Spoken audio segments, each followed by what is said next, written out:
Bab 2226. Aku sangat marah. Api yang Yudi bicarakan tak diragukan lagi adalah kekuatan pembakaran. Pohon bakat. Selama pertarungannya dengan Jiuying di lautan Dewa Luye, ia merasakan manfaat dari terbakarnya api tersebut. Sehingga ia mulai merasakan kekuatan api tersebut. Luye juga terkejut bahwa jiwa Yudi tidak terpengaruh oleh pembakaran pohon bakat.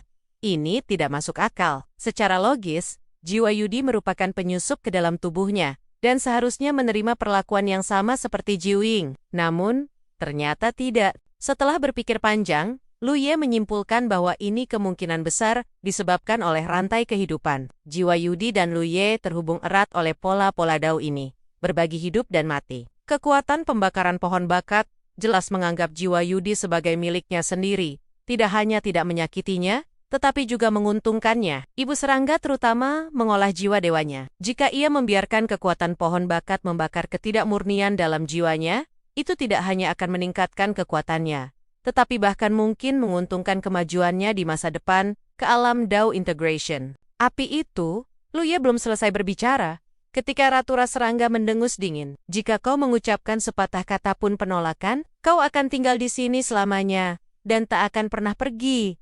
Bukan tidak mungkin nada bicara Lu Ye tiba-tiba berubah, tapi kita akan membicarakannya saat aku kembali.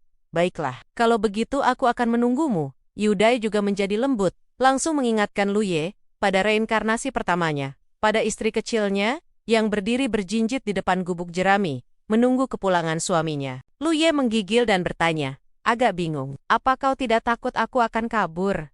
Ia mengira Yudai tidak akan setuju semudah itu, dan ia sudah mempertimbangkan cara bernegosiasi dengannya. Tetapi, Yudai begitu lugas. Kau milikku, kemana kau bisa lari? Yudai terkekeh, kembali ke ras manusia. Bisakah kau kembali? Lu Ye tetap diam. Inilah yang paling membuatnya kesal. Dia telah diculik di depan semua orang.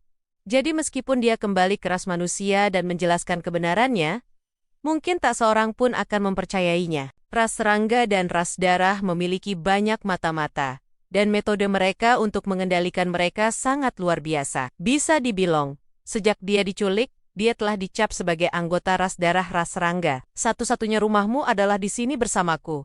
Jangan pikirkan yang lain. Yudi terkekeh. Tinjumu lebih besar. Kau yang memutuskan. Kata Lu Ye acuh tak acuh. Menepuk pantatnya dan berdiri. Kalau begitu aku pergi. Ambilkan cacing batu untuk menuntunku. Tunggu sebentar. Seseorang akan membawamu ke sana. Kata Yudi. Siapa? Begitu Lu Ye berbicara, sebuah nama langsung terlintas di benaknya. Li Qi.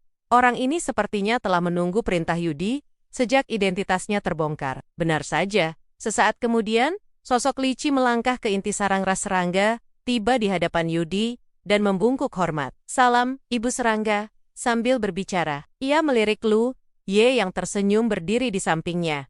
Hatinya dipenuhi rasa terkejut. Ia tidak tahu apa yang terjadi antara Yudi dan Lu Ye selama ini, tetapi dilihat dari terakhir kali Yudi mempertaruhkan jiwanya untuk bergegas menolongnya, Yudi jelas sangat menghargai Lu Ye. Penilaian ini belum pernah terjadi sebelumnya. Satu pola susunan sayap bangau saja tidak cukup untuk membangkitkan sikap seperti itu dari seorang ahli seperti Yudi. Apa alasannya? Karena tidak dapat menemukan jawaban, Li Qi tidak berani bertanya, dan hanya bisa berspekulasi. Hekan Daoisli, Kilue menyapanya sambil tersenyum, sambil menatapnya. Meskipun ia seorang Dao Fusion, Li Qi tidak berani lalai dan mengangguk sedikit. Riken Daoislu, Lu De berkata, saya harus berterima kasih atas apa yang terjadi sebelumnya. Ekspresi Li Qi tetap tidak berubah. Saya hanya mengikuti perintah. Rekan Daoislu terlalu baik. Lu Ye mengangguk. Aku tidak akan mengucapkan terima kasih lagi. Mulai sekarang, kita semua akan bekerja di bawah komando Xiaodi, jadi kuharap kau akan menjagaku dengan baik. Xiaodi, kelopak mata Li Qi berkedut hebat, hampir mengira ia salah dengar. Tetapi ia menahan keterkejutannya. Bukan apa-apa, bukan apa-apa. Aku agak kasar tadi, rekan Daoislu, maafkan aku. Apa yang terjadi? Ada apa dengan sapaan mesra Lu Ye kepada Ibu Serangga? Dan Ibu Serangga tidak keberatan. Sesuatu yang luar biasa tampaknya telah terjadi di antara keduanya. Li Qi, bawa Lu Ye ke reruntuhan lagi. Semutnya tertinggal di dalam. Suara Yuda yang lembut dan memikat terdengar. Baik, Li Qi menerima perintah itu, berbalik, dan menatap Luye dengan ekspresi rumit. Ia memberi isyarat rekan Daus Lu, silakan. Luye melangkah maju dan menepuk bahunya dengan penuh kasih sayang. Rekan Daus Liqi, silakan pergi dulu. Aku akan mengikutimu. Liqi mengangguk dan mulai berjalan keluar. Namun baru 2 langkah, ia tiba-tiba merasakan sesak di dadanya. Rasa krisis yang luar biasa menerpanya. Namun, sebelum ia sempat bereaksi, pandangannya berbalik. Di saat yang sama, seruan Ratu Raserangga terdengar. Luye, apa yang kau lakukan? Saat itu, Luye berdiri di belakang Liqi. Mengibaskan darah dari pedang pensiennya, ekspresinya dingin. Liqi, yang tadinya berada di depannya, kini terpenggal. Di tengah sarang Raserangga, dengan Ratu Raserangga tepat di depannya, Liqi sama sekali tak berdaya. Ia tak pernah menyangka Luye, yang sedari tadi tersenyum padanya, tiba-tiba menyerang. Yang membuatnya semakin tak percaya adalah, Luye benar-benar berhasil. Iya, seorang kultivator Dao Fusion tingkat ke-6 yang bermartabat, disergap dan dibunuh oleh seorang kultivator Dao entry biasa. Kepalanya menggelinding ke tanah, belum mati. Liqi berkedip 2 kali. Matanya dipenuhi kebingungan. Luye mengangkat kakinya dan menghentakkan kaki di atas kepala Liqi, menghancurkannya dengan kekuatan tiba-tiba, membuat pandangannya yang sudah kabur menjadi gelap gulita. Luye, ibu serangga itu jelas murka. Liqi tidak hanya sama sekali tidak siap menghadapi Luye, tetapi bahkan, ia pun tidak menyadari apapun sebelum Luye bergerak. Luye telah menyembunyikan niat membunuhnya dengan sangat baik. Ibu serangga itu pasti sudah merasakan sesuatu yang tidak biasa sebelum ia menyerang. Jangan berteriak, Luye menyarungkan pedang Pansionaya, berjongkok, dan mulai membedah tulang-tulangnya. Tulang-tulang Dao, seorang kultivator Dao Fusion tingkat ke-6 mengandung kekuatan Dao yang jauh melampaui apa yang dapat ditandingi oleh seorang kultivator Dao entry biasa. Kau, Yu Dai sangat marah. Meskipun identitas Liqi sebagai mata-mata telah terbongkar, membuatnya tak berguna, ia tetaplah seorang kultivator Dao Fusion tingkat ke-6. Namun ia telah terbunuh, tepat di bawah hidungnya. Yang lebih menyebalkan lagi adalah, sang penghasut dengan tenang, membongkar tulang-tulangnya, dan mengumpulkan rampasannya. Ia sama sekali tidak menghiraukannya. Aku murka. Yudi berbicara. Kekuatan jiwanya yang padat melonjak, sedikit mendistorsi ruang di sekitarnya. Lu menoleh. Lalu apa yang harus kita lakukan? Atau kau bunuh aku? Nyawa ganti nyawa. Dulu ketika Liqi membawanya ke sarang Raserangga, Luye sudah memendam niat membunuh terhadapnya. Tetapi saat itu, Liqi jelas waspada terhadapnya. Jadi bahkan jika Luye berhasil melakukan serangan diam-diam, kemungkinannya kecil. Dan itu hanya akan memperlihatkan kekuatannya. Karena Liqi, ia telah ditangkap dan dibawa ke sarang Raserangga. Dan sekarang bahkan kembali ke ras manusia adalah mimpi yang jauh. Gara-gara Liqi, ras manusia menderita banyak korban dalam pertempuran sebelumnya. Di benteng tingkat angin. Orang seperti itu tak pantas dikasihani. Kali ini, Luye memanfaatkan kesempatan itu. Bagaimana mungkin ia menyia-nyiakannya? Liqi tak menyadari kekuatan Luye.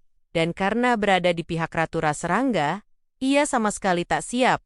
Itulah sebabnya Luye berhasil melancarkan serangannya. Tentu saja, hal itu juga berkaitan dengan peningkatan kekuatannya belakangan ini. Dengan kekuatan 100 Dao, meski ia tak sekuat Liqi, selisihnya tak terlalu besar. Dengan serangan terencana pada lawan yang tak menaruh curiga, siapa lagi selain Liqi yang akan mati? Mendengar kata-kata Luye, Yu Dai jelas semakin marah. Kekuatan jiwanya melonjak semakin terasa. Apa maksudnya? Dengan balas dendam. Jika ia benar-benar membunuh Luye, bisakah ia tetap hidup? Jika sebelumnya, meninggalkan jiwanya yang terbagi mungkin masih bisa diterima, tetapi setelah pertempuran hebat dengan Juying, jiwanya yang terbagi telah sepenuhnya menyatu dengan jiwa utamanya. Dan rantai kehidupan juga terikat pada seluruh tubuh jiwanya. Dagingnya yang membengkak sedikit gemetar. Baiklah, berhentilah marah. Aku akan membakarmu saat aku kembali. Aku jamin aku akan membuatmu merasa seperti di surga. Kau pikir kau telah memojokkanku? Yudi menggertakkan giginya, menyadari untuk pertama kalinya betapa jahatnya pria ini. Namun ia tidak punya cara untuk menghadapinya. Lu Mendenggis. Ratu Raserangga yang memojokkanku. Bagaimana kalau kita putuskan rantai kehidupannya? Oke. Yudi langsung setuju. Beranikah kau? Aku hanya bilang. Luye mengendus, lalu matanya berbinar. Ia mengeluarkan kuali kecil berbentuk persegi dari cincin penyimpanan Liqi. dan mengangkatnya ke arah Yudi. Ini senjata, Dao kan? Apa aku salah lihat? Ia sudah lama menduga bahwa seseorang Dao Fusion seperti Li Qi pasti sudah mulai mengembangkan senjata Dao-nya sendiri. Tetapi sayangnya, ia belum pernah melihatnya. Kini ia menemukannya saat menjarah mayat. Enyahlah!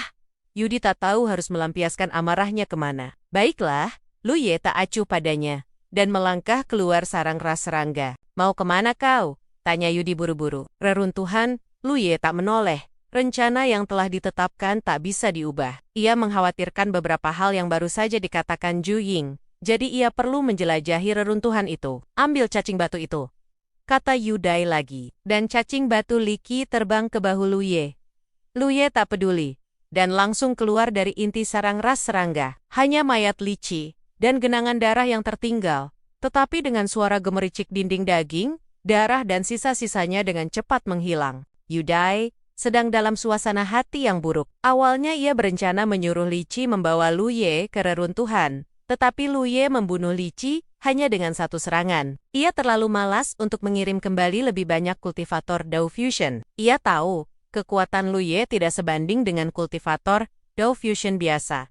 Jadi ia tidak perlu dikawal. Soal apakah Lu Ye akan memanfaatkan kesempatan ini untuk melarikan diri, Yudai sama sekali tidak khawatir. Rantai kehidupan masih terpasang. Kemanapun Lu Ye lari, ia tak bisa lepas dari kendalinya. Lagi pula, seperti yang telah ia katakan sebelumnya, sejak Lu Ye ditangkap, ia sudah dicap sebagai anggota ras darah ras serangga, dan mustahil baginya untuk kembali ke ras manusia. Sambil berpikir keras, Yudai tiba-tiba mengumpat lagi.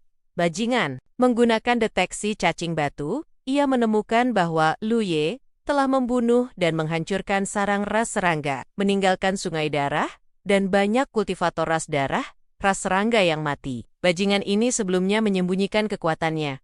Tetapi sekarang setelah terbongkar, ia bahkan tidak repot-repot berpura-pura. Dengan menggunakan cacing batu, ia mengutuk Lu Ye beberapa kali dari jauh, menyuruhnya berhenti bersikap lancang. Lu Ye mengabaikannya, bahkan dengan santai berkata, "Kalau kau terus mengomel, aku juga akan membunuh cacing batu itu." Yudai merasa seperti akan meledak. Akhirnya, ia menahan diri. Tetapi Lu Ye menyadari bahwa ia tidak bisa lagi membunuh, karena ia tidak melihat satupun musuh di sepanjang jalan. Jelas bahwa Yudai telah memberinya peringatan sebelumnya, menyebabkan para kultivator ras serangga dan ras darah yang mungkin bertemu dengannya menghindarinya. Bab 2227.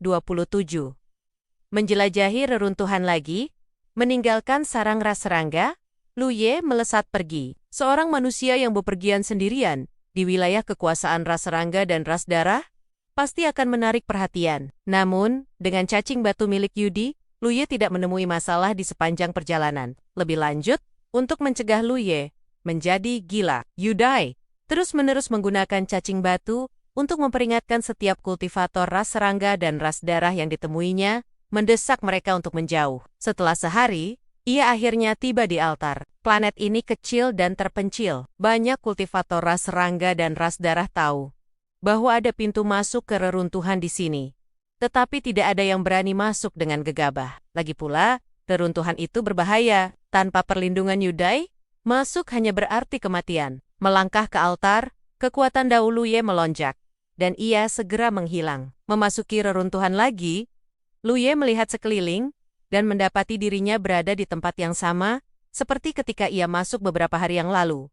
Di lorong panjang, dengan kehampaan di belakangnya. Ia mengambil cacing batu dari bahunya dan berseru, "Yudai." Tidak ada jawaban. Reruntuhan itu memang memiliki kekuatan isolasi. Di dalamnya, Yudi tak bisa lagi menggunakan cacing batu untuk memantau Lu Ye. Namun, isolasi ini tidak berpengaruh pada rantai kehidupan. Dengan sekali genggaman, cacing batu yang menyerupai batu itu langsung hancur menjadi bubuk. Cacing batu itu hidup, dan Lu Ye tak ingin Yudi tahu apa yang akan dilakukannya.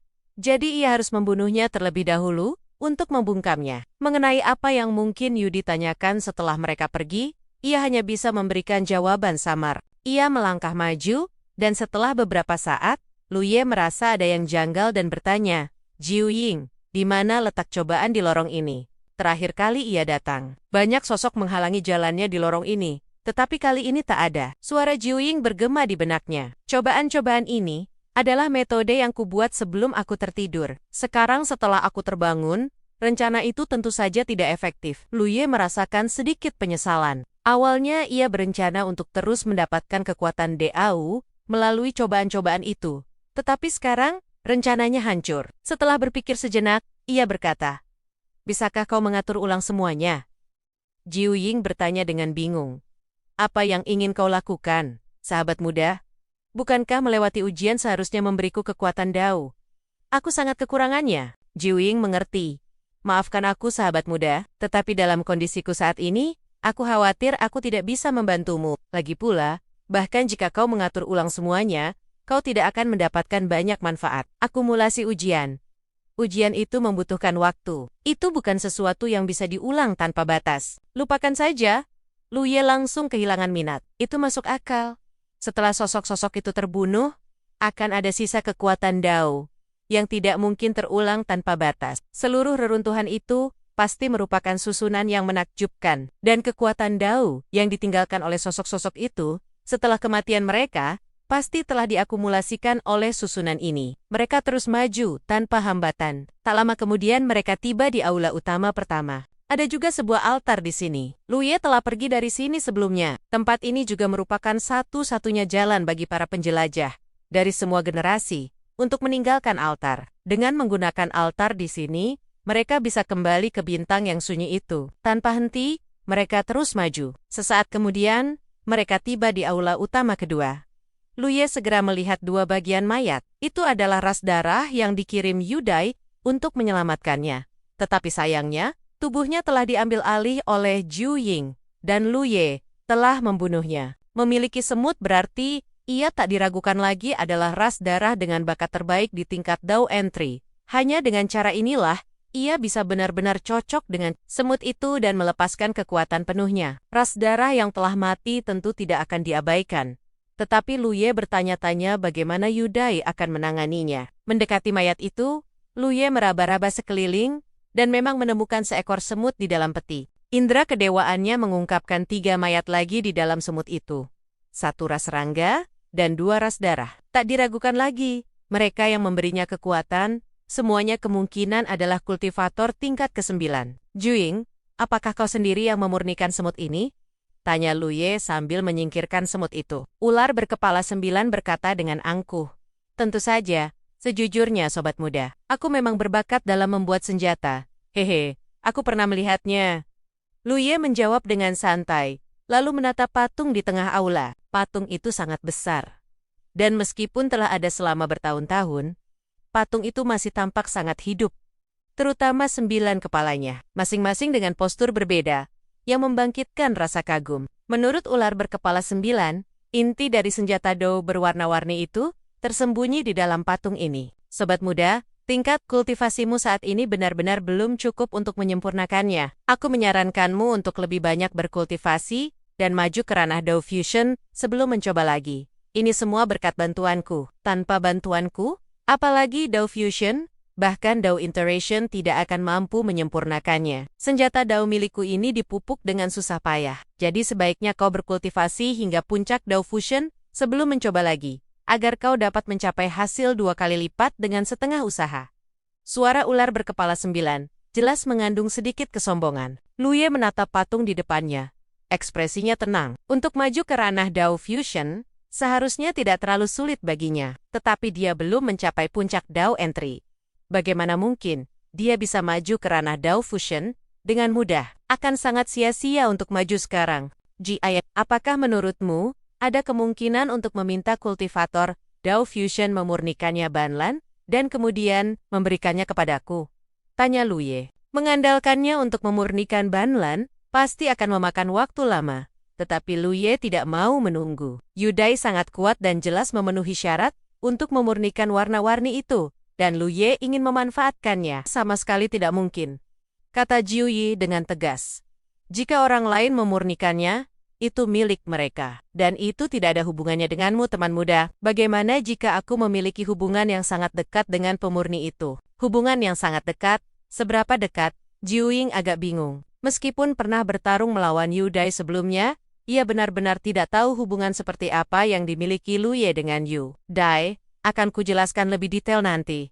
Lu Ye tidak menjawab. Ia datang ke sini bukan untuk menyempurnakan Ban Lan, melainkan untuk alasan lain. Demi menyelamatkan nyawanya, Ji Ying telah memberitahunya beberapa hal menarik sebelumnya. Pintu yang mana? Tanya Lu Ye. Aula utama ini adalah bagian terdalam dari reruntuhan. Jiwa Ji Ying telah tertidur di dalam patung itu. Tetapi tidak seperti aula sebelumnya.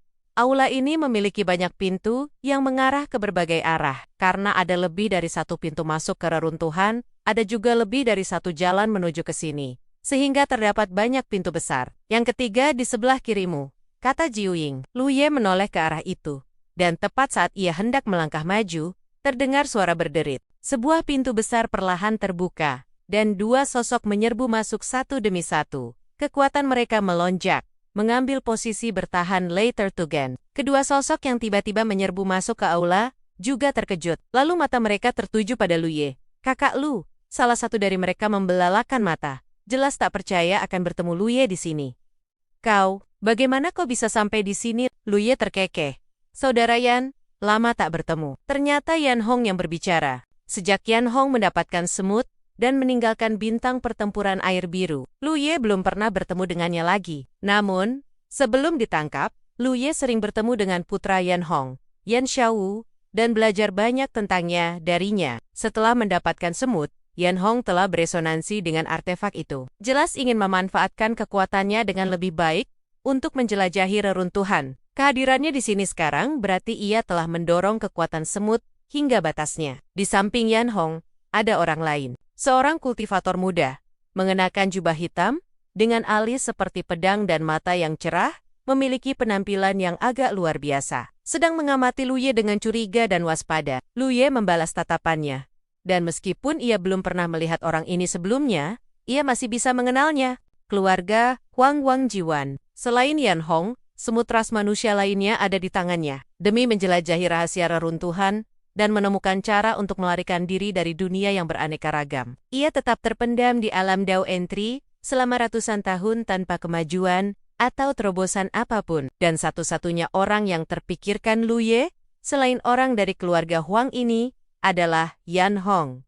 Mereka berdua pasti telah menjelajahi reruntuhan bersama. Biasanya, bahkan jika mereka bergabung, mereka tidak akan sampai sejauh ini. Namun, dengan jiwa ular berkepala 9 yang dihidupkan kembali, semua cobaan di reruntuhan telah kehilangan pengaruhnya, memungkinkan Huang Jihuan dan Yan Hong untuk melanjutkan perjalanan tanpa hambatan. Lu Ye telah mengabaikan hal ini, dan terlebih lagi, ia tidak menyangka akan bertemu seorang kenalan di sini. Saudara Lu, bukankah kau?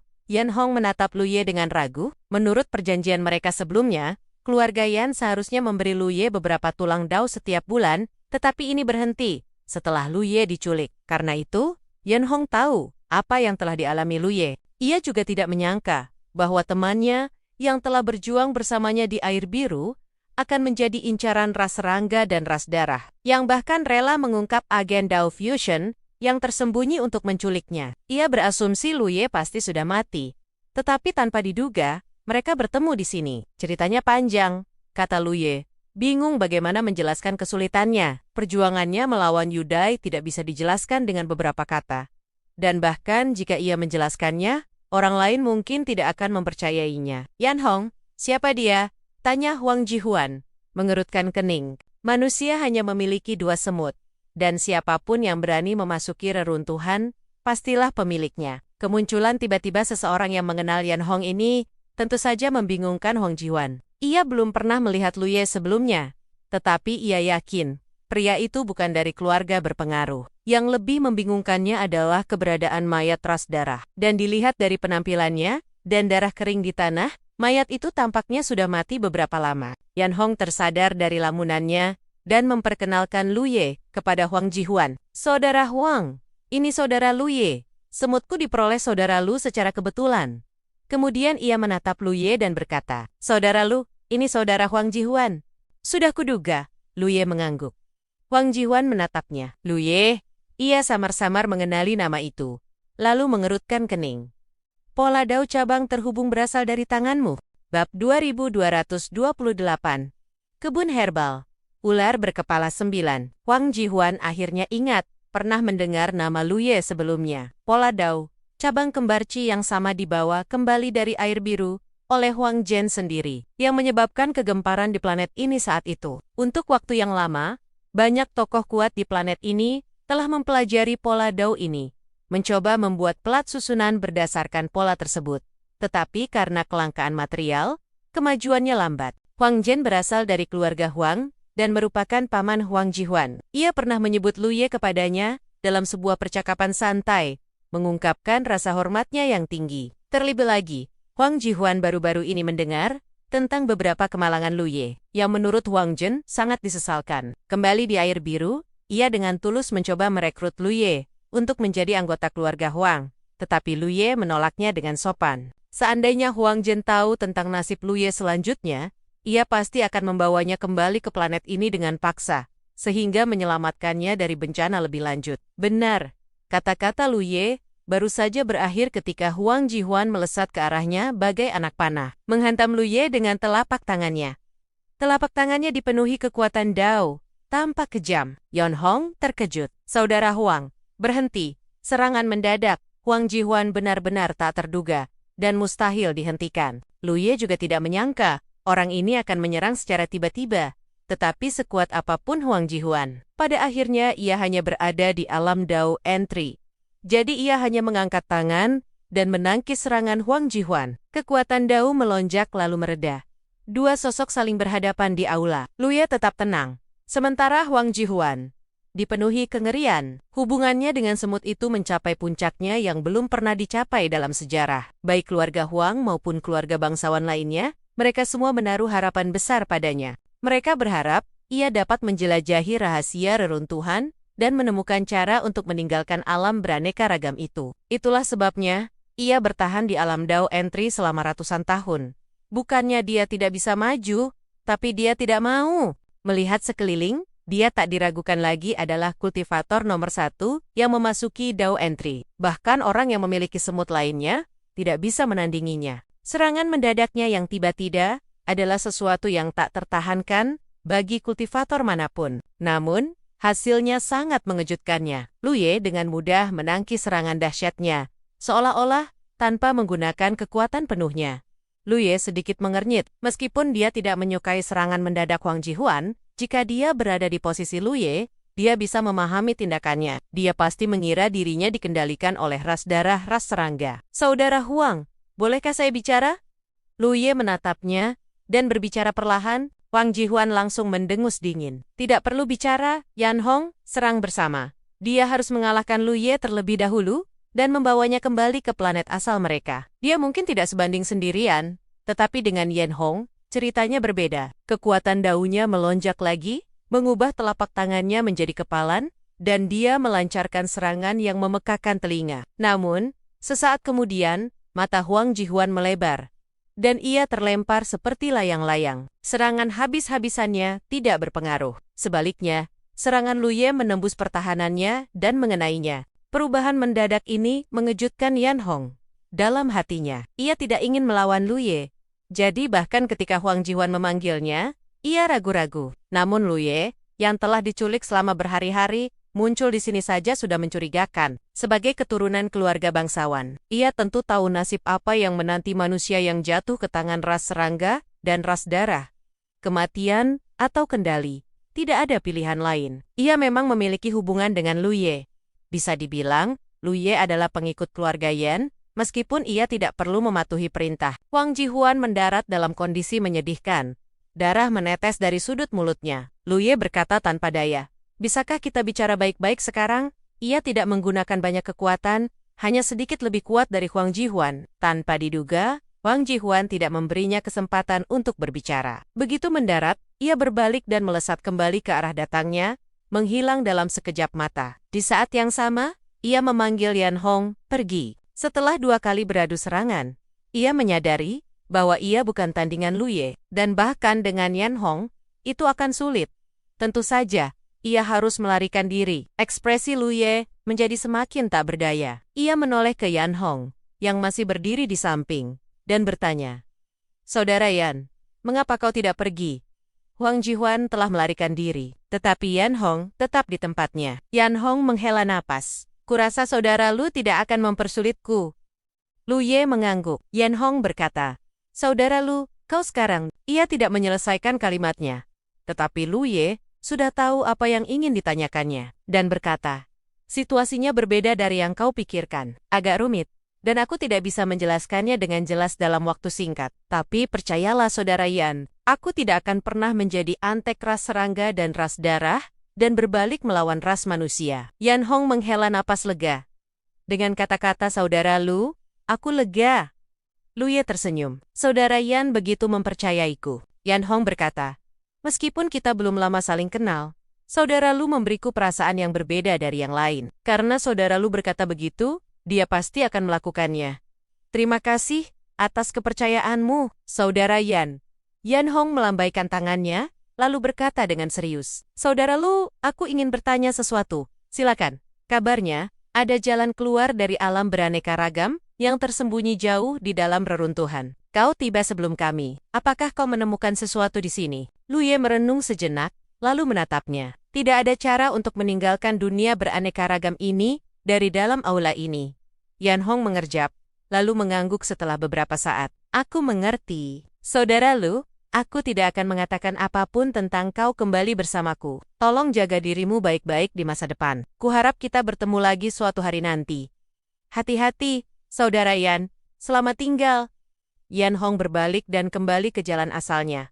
Sosoknya dengan cepat menghilang. Lu Ye berdiri di sana, memperhatikan arah yang ditinggalkannya. Dia tentu tahu, ada aula lain di sana, dengan altar yang terhubung ke dunia manusia. Namun, baik Lu Ye maupun Yan Hong tahu bahwa Lu Ye tidak akan mengambil jalan itu. Yan Hong bersedia mempercayai Lu Ye, tetapi yang lain mungkin tidak. Dari tindakan Huang Jiwan sebelumnya saja, jelas bahwa jika Lu Ye kembali ke dunia manusia bersama Yan Hong, tidak ada hal baik yang akan menunggunya. Jalan keluar dari reruntuhan itu pasti memiliki pemandu Dao Fusion. Itulah mengapa Yan Hong mengucapkan kata-kata itu. Jika Lu Ye sebelumnya masih menyimpan harapan untuk kembali ke ras manusia, harapan itu telah pupus setelah kejadian hari ini. Sebagai orang pertama yang tiba jauh di dalam reruntuhan, orang lain akan berasumsi bahwa ia telah menemukan suatu rahasia, kemungkinan terkait dengan metode meninggalkan alam Banlan. Godaan semacam itu tak tertahankan bagi semua orang di Banlan. Memang ada rahasia tersembunyi di sini, tetapi itu adalah jiwa Juying yang tertidur. Dan Lu Ye tidak punya cara untuk menjelaskannya kepada orang luar. Membunuhnya untuk membungkamnya dan menghilangkan potensi ancaman adalah salah satu solusi. Tetapi, Lu Ye tidak mungkin membunuh Huang Jiwan, apalagi Yan Hong. Situasi ini tak terpecahkan. Melangkah maju, Lu Ye tiba di pintu besar yang ditunjukkan Juying dan mendorongnya hingga terbuka. Melihat sekeliling, ia melihat koridor panjang lainnya. Ia melangkah maju dan segera mencapai ujung koridor. Tidak ada pintu di sini, hanya sebuah susunan teleportasi. Lu Ye melangkah ke sana, mengaktifkan kekuatannya, dan sosoknya menghilang. Ketika ia muncul kembali, ia berada di tempat yang harum. Di bawah kakinya terdapat susunan teleportasi lain, yang serupa dengan yang sebelumnya, memungkinkan mereka untuk berpindah-pindah. Lu Ye menarik napas dalam-dalam, dan seketika berbagai aroma memenuhi hidungnya. Mendongak, ia melihat sebuah pohon besar yang agak familiar. Setelah mengamati lebih dekat, Lu Ye tak kuasa menahan diri untuk tidak terkejut. Ternyata,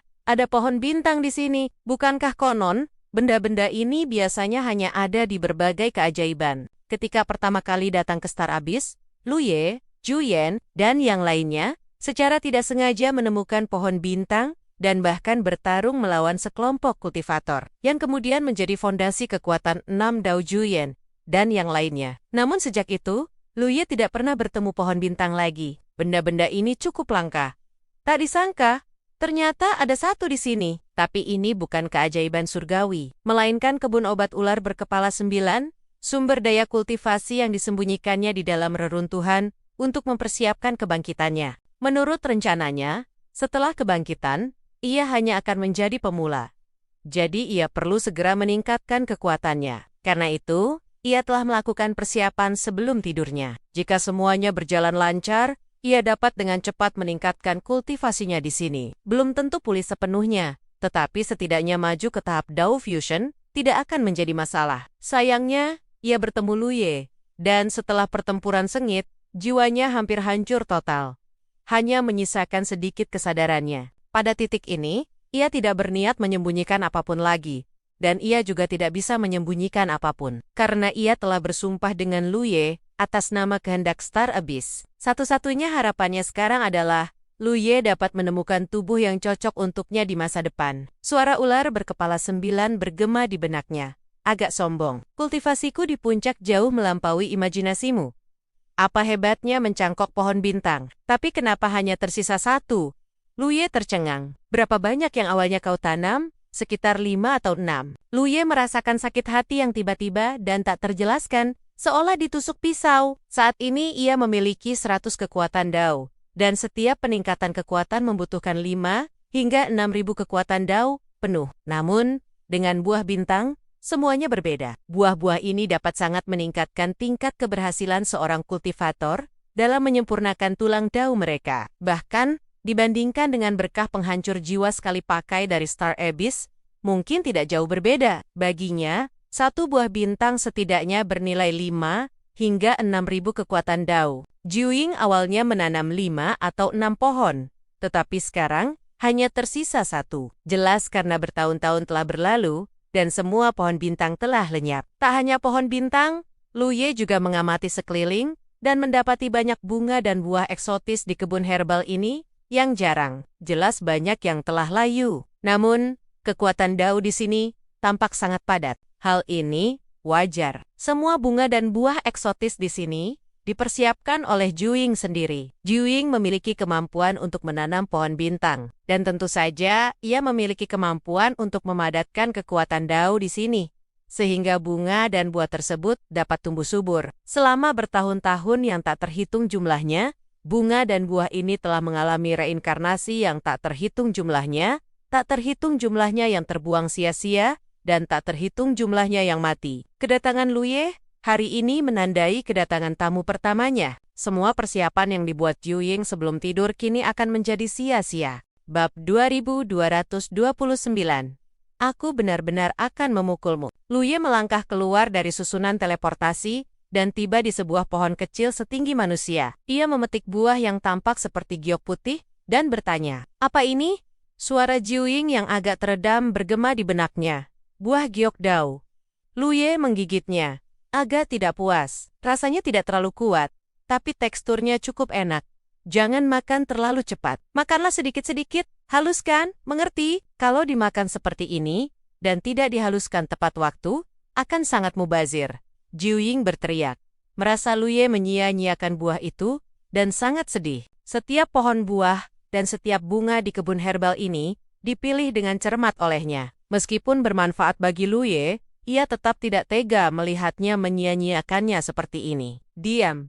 Luye melahap buah giok Dao dalam beberapa gigitan, bahkan mengunyah dan menelan bijinya. "Ini buahku, aku bisa memakannya sesukaku." Jiuying masih belum cukup memahaminya. Dengan kekuatan pohon bakat yang aktif, bagaimana mungkin ia menyia-nyiakannya? Sebesar apapun kekuatan Dao yang terkandung dalam buah ini, ia dapat dengan mudah dimurnikan. Beberapa buah di pohon itu dengan cepat dimakan habis. Dan Luye berjalan ke seberang. Ia berjalan dan berhenti, tetapi terus makan.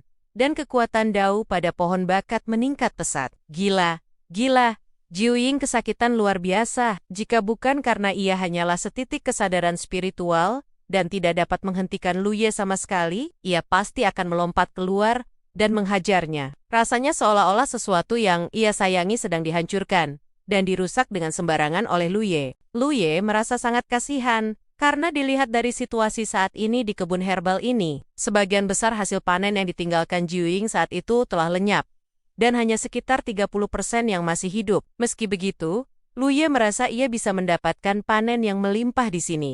Tetapi ia tidak tahu seberapa besar kekuatannya akan meningkat pada akhirnya. Sambil menyantap buah itu sambil memegangnya, Luye tampak bersemangat, dan gumaman Jiuying di benaknya tak henti-hentinya. "Berhenti, berhenti." Ketika sebuah suara yang agak merdu terdengar, Luye berdiri di sana dengan mulut ternganga, menatap kosong ke depan. Di bawah pohon, sesosok tiba-tiba muncul. Ia mungil. Tingginya hanya sekitar setengah Luye. Tampak seperti gadis remaja. Ia mengenakan gaun hijau panjang, berambut panjang hijau zamrud, dan seluruh tubuhnya tampak bening dan bercahaya. Berkilau. Kata itu langsung terlintas di benak Luye. Giginya gemeletuk. Ia jelas tampak ketakutan. Namun ia masih memelototi Luye dengan ekspresi galak. Berpura-pura jahat. Kau. Diam kau. Luye mengunyah buah itu di mulutnya dan menelannya bulat-bulat.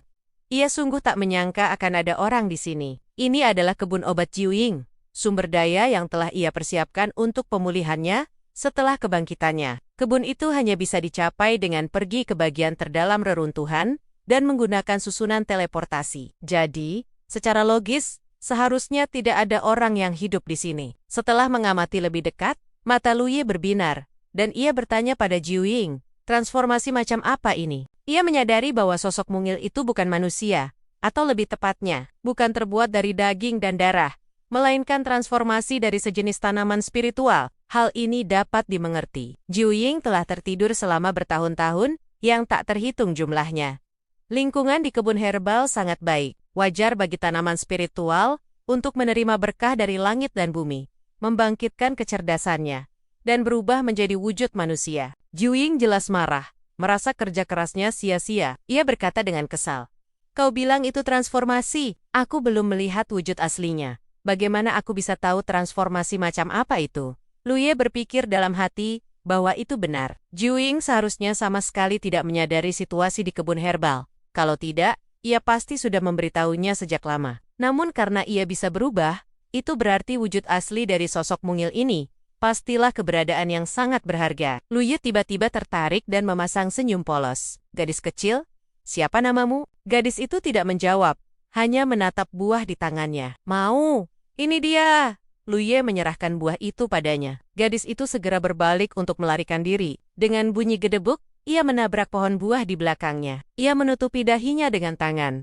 Gedebuk, sebuah buah jatuh dari pohon dan mengenai kepalanya. Gadis itu perlahan berjongkok, punggungnya yang kurus tampak sangat menderita. Luye hampir tertawa terbahak-bahak. Namun, ketika mendengar langkah kaki di belakangnya, gadis itu tidak punya waktu untuk merasa sedih. Ia melompat seperti kelinci yang terkejut dan bersembunyi di balik pohon. Sebegitu malunya, ekspresi Luye tampak aneh. Sebuah kepala kecil mengintip dari balik pohon, sedikit rona merah di dahinya yang putih. Menatap Luye dengan waspada, tatapannya agak tidak fokus. Jangan mendekat, Li berhenti. Penasaran dengan perubahan seperti apa ini? Ia bertanya-tanya sudah berapa lama gadis itu tinggal sendirian di sini. Pantas saja, ia tampak begitu naif. Ia berbicara dengan lembut, "Siapa namamu?" Gadis itu menatapnya, mengabaikannya lagi, sangat waspada. Luye agak tak berdaya. Tak ada cara untuk berkomunikasi seperti ini. Sebuah pikiran melintas di benaknya, dan ia memasukkan buah ke mulutnya. "Katakan namamu, atau aku akan memakannya." Ia tak pernah menyangka akan menggunakan cara seperti itu untuk mengancam seseorang. Gadis itu langsung bereaksi. "Aku akan memukulmu." Ia menggembungkan pipinya, tampak seperti kelinci yang marah.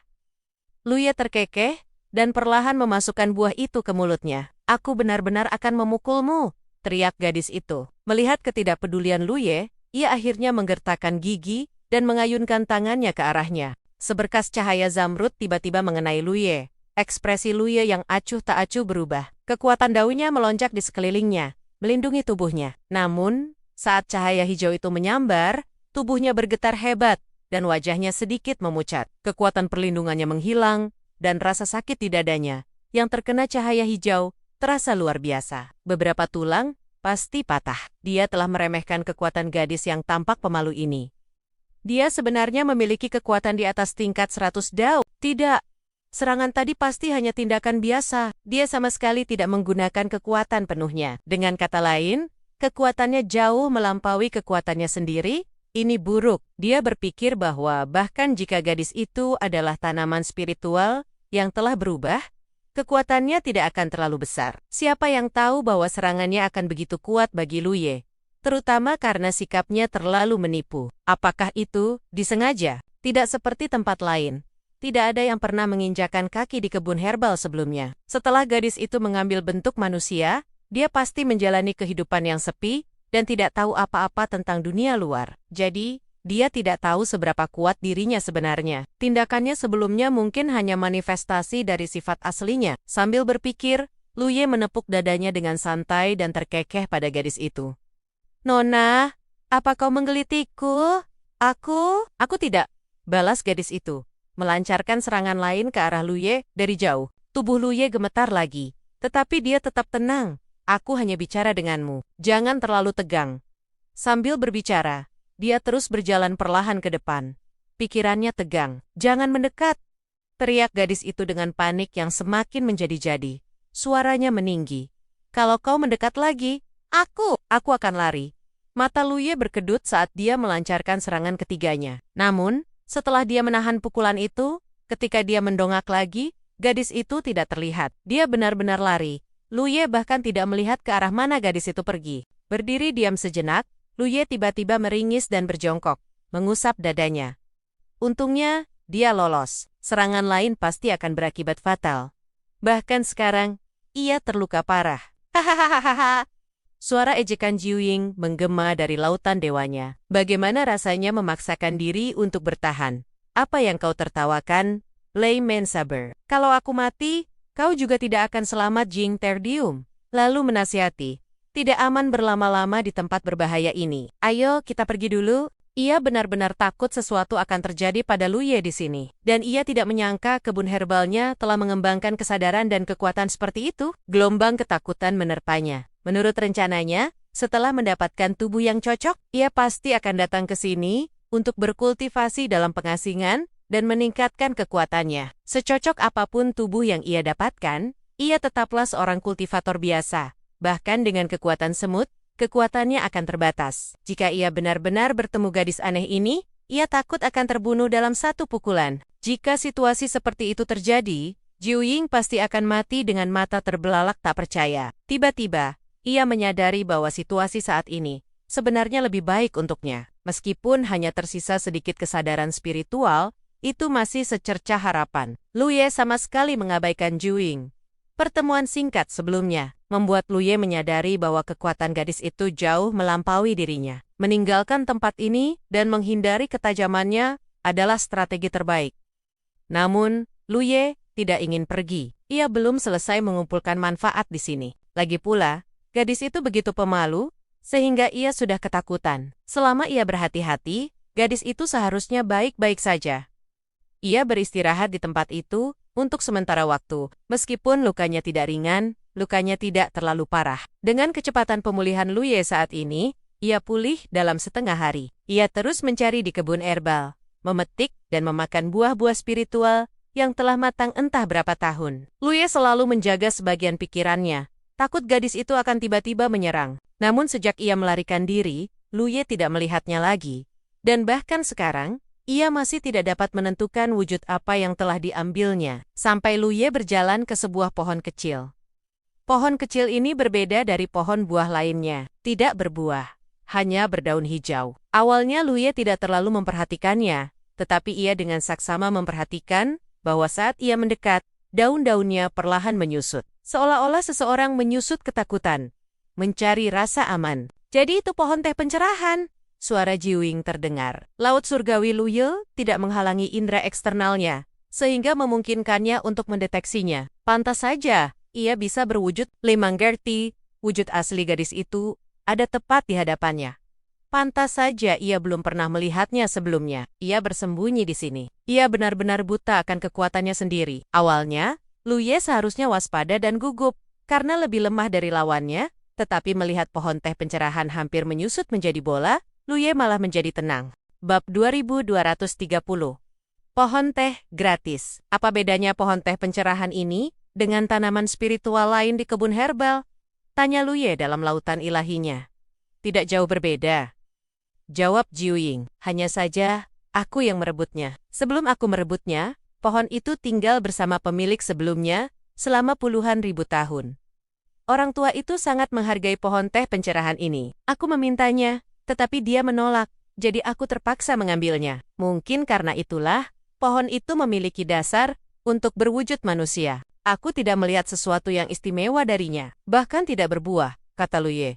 Menatap pohon teh pencerahan di depannya dengan curiga. Seperti buah-buah itu, Luye bisa langsung tahu bahwa buah-buah itu mengandung kekuatan Dao yang melimpah. Pohon teh pencerahan ini tidak berbuah, hanya berdaun. Sungguh tidak ada yang istimewa. Nak, kau tidak mengerti.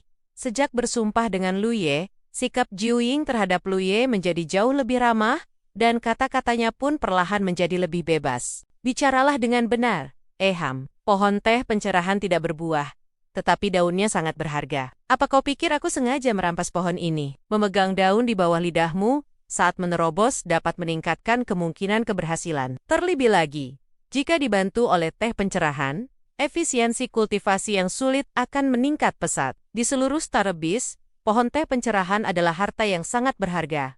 Mata Lu Ye berbinar. Harta yang dapat meningkatkan kemungkinan terobosan memang berharga dalam pemahamannya saat ini.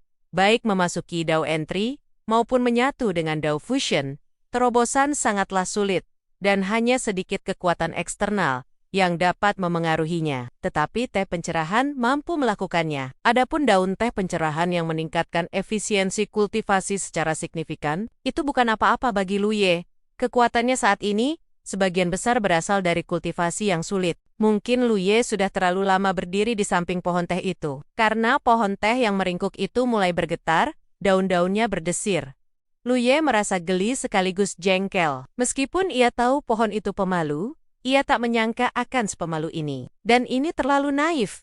Ia tidak bodoh. Bagaimana mungkin ia tidak melihat menembus penampilan pohon teh pencerahan. Namun, ia masih menipu dirinya sendiri. Pohon teh ini tidak memahami kekuatannya sendiri dengan benar. Matanya melirik ke sekeliling. Dan Lu Ye berpura-pura terkejut. Berseru, ini ternyata pohon teh pencerahan. Aku sudah lama ingin memetik daunnya untuk membuat teh. Rasanya seperti mencari jarum di tumpukan jerami. Hehehe. Diiringi tawa sinis, ia mengulurkan tangan untuk meraihnya. Pikirannya tegang. Kekuatan daunnya diam-diam bersirkulasi, siap untuk segera mundur jika terjadi kesalahan. Gadis itu tidak memahami kekuatannya sendiri, tetapi Lu Ye mengetahuinya. Pohon teh itu bergetar lebih hebat lagi, dan lebih dari selusin daun berguguran. Begitu mudah ditipu. Lu Ye merasa malu, menyadari seharusnya ia tidak bertindak seperti ini. Menipu dan mengintimidasi makhluk sesederhana itu membuatnya merasa bersalah. Tetapi tangannya yang besar dengan patuh mengumpulkan daun-daun yang berguguran. Ular berkepala 9 meniup daun-daun pohon teh pencerahan ke angkasa. Ingin melihat apakah memang demikian. Teh kecil, cepatlah tumbuh. Tumbuhkan lebih banyak daun. Lu Ye menyentuh mahkota pohon teh pencerahan lagi sebelum melangkah pergi. Dari awal hingga akhir, pohon teh pencerahan tidak menunjukkan tanda-tanda akan berubah lagi. Dan baru setelah waktu yang lama, pohon teh pencerahan yang menyusut perlahan kembali normal, cabang-cabangnya terkulai, tampak sangat sedih. Ia jelas berniat untuk menghentikan tamu aneh yang tiba-tiba menerobos masuk dan memakan buah itu tanpa pandang bulu. Tetapi ia tidak hanya gagal, ia bahkan kehilangan lebih dari selusin daunnya sendiri. Setelah berkeliling kebun herbal sebentar, Lu Ye bersendawa, mulutnya dipenuhi aroma buah. Ia akhirnya melahap semua buah yang bisa dimakan. Dan tak hanya itu, ia juga melahap semua bunga dan herbal langka yang kaya akan kekuatan Dao, tanpa pandang bulu. Di pohon bakat, cahaya keemasan yang pekat bersinar menyilaukan. Ini jelas merupakan saat ia mengumpulkan kekuatan Dao terbanyak hingga saat ini. Ia belum pernah merasa sekaya ini sebelumnya. Bagaimanapun, ini adalah sumber daya kultivasi yang telah disiapkan Jiu Ying untuknya setelah pemulihannya. Meski hanya tersisa 30%, itu tetap merupakan akumulasi yang cukup besar bagi Lu Ye.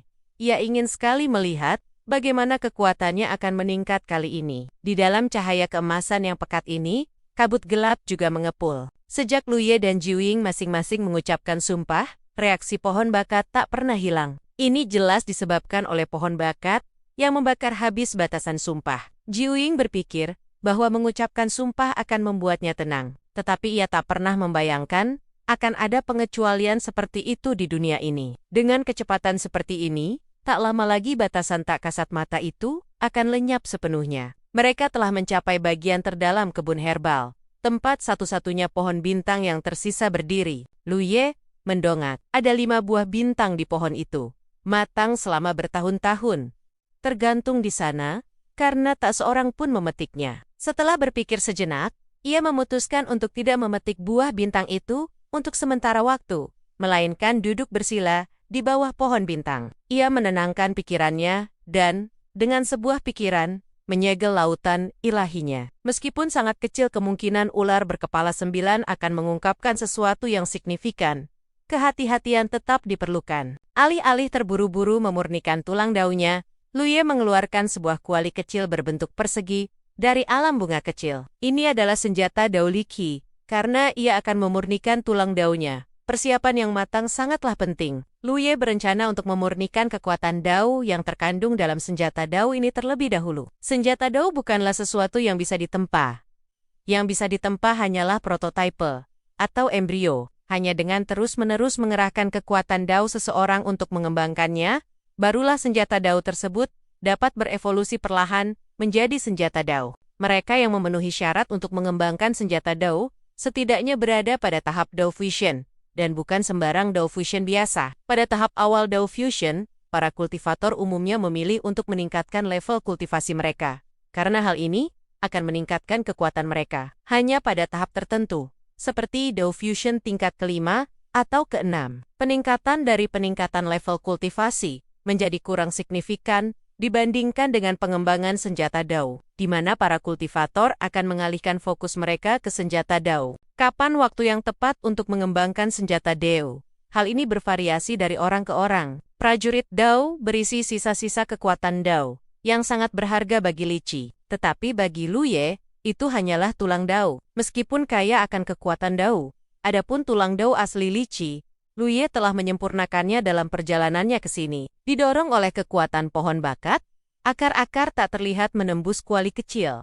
Secara bertahap meredupkan warna cerahnya. Hingga suatu saat, kuali itu sepenuhnya berubah menjadi debu. Luye perlahan membuka matanya, menarik kekuatan pohon bakat, mengambil sehelai daun dari pohon teh pencerahan, dan hendak memakannya ketika tiba-tiba alisnya berkerut, dan ia fokus mengamatinya. Baru kemudian ia menyadari bahwa daun itu dipenuhi pola-pola rumit dan kecil, yang bahkan dengan penglihatannya yang tajam, ia tak dapat melihatnya dengan jelas untuk sesaat. Ia hanya bisa memaksakan matanya untuk mengamatinya dengan saksama. Jelas itu adalah pola Dao yang terbentuk secara alami. Sangat rumit. Sekalipun Luye bisa menggunakannya sebagai model untuk menciptakannya kembali, ia mungkin tidak akan mampu membuatnya efektif, karena pola Dao ini tumbuh di daun teh pencerahan. Efeknya hanya tercapai jika dicampur dengan teh. Satu pola Dao saja tidak berguna. Namun, Luye tidak ingin melewatkan kesempatan untuk menemukan pola Dao yang belum pernah dilihatnya sebelumnya. Deduksi pola roh dan pola Dao oleh pohon bakat berkaitan erat dengan pemahamannya sendiri tentang Dao ini. Mungkin suatu hari nanti, ketika ia menyimpulkan pola Dao baru, apa yang ia lihat di hadapannya akan berguna. Sama seperti pola Dao dari cabang-cabang terhubung yang ia simpulkan. Beberapa garisnya terkait dengan garis-garis di dalam semut. Memikirkan hal ini, Luye tiba-tiba menyadari bahwa jika ia punya waktu, ia bisa mengobrol baik-baik dengan Juying.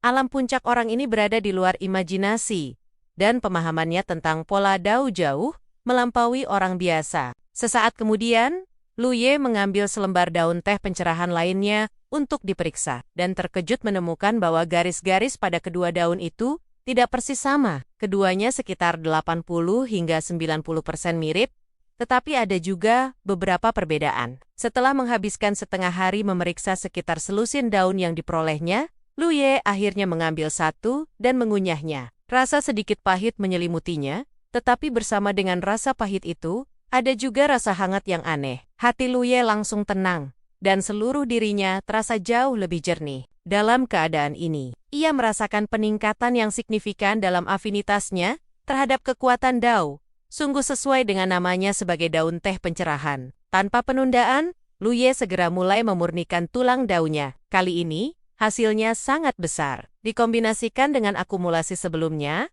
kekuatan Dao di pohon bakatnya setidaknya mencapai 70.000. Berdasarkan konsumsi pemurnian tulang daunia, tanpa adanya keadaan yang tidak terduga, kali ini, ia dapat meningkatkan kekuatannya secara signifikan. Peningkatan seperti itu tak diragukan lagi signifikan, terutama karena ia saat ini berada di tingkat Dao ke-100. Semakin tinggi ia maju, semakin sulit pula, dan ini bahkan belum termasuk buah bintang. Waktu berlalu dengan cepat. Tulang Dao baru berhasil dimurnikan, dan Luye jelas merasakan kekuatannya perlahan meningkat. Ketika Luye membuka matanya lagi, Kekuatannya telah meningkat menjadi 115 dao. Peningkatan 15 dao penuh, lebih baik dari yang diharapkan. Ini tak diragukan lagi berkat daun teh pencerahan. Karena Luye dapat dengan jelas merasakan bahwa kekuatan dao yang dikonsumsi untuk memurnikan tulang donia lebih sedikit daripada sebelumnya. Hal ini membuatnya semakin menghargai nilai teh pencerahan. Bagi orang lain yang memasuki dao entry, bahkan dengan bantuan teh pencerahan, pengurangan kerugiannya tidak signifikan. Paling-paling hanya meningkatkan tingkat keberhasilan pemurnian tulang dao.